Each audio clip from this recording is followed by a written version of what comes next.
You ask Tiger to calculate. This deals with finding the midpoint between 2 points. The midpoint between the 2 points is negative 77, 29.5. Let's solve it step by step. Plot the 2 points and calculate the midpoint using the formula. The coordinates of point 1 are, x1 equals negative 71, y1 equals 44. The coordinates of point 2 are, x2 equals negative 83, y2 equals 15. PM represents the midpoint of the 2 points.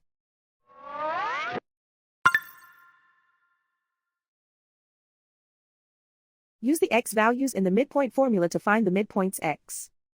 x1 equals negative 71.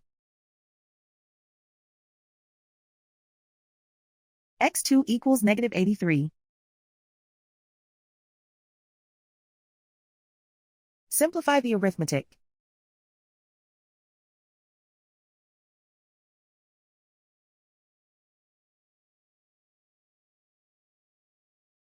Use the y values in the midpoint formula to find the midpoints y.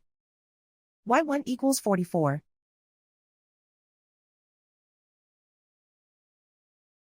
y2 equals 15.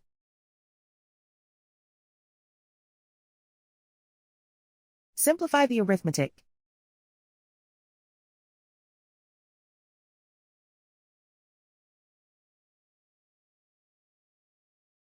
And so, the midpoint is negative 77, 29.5.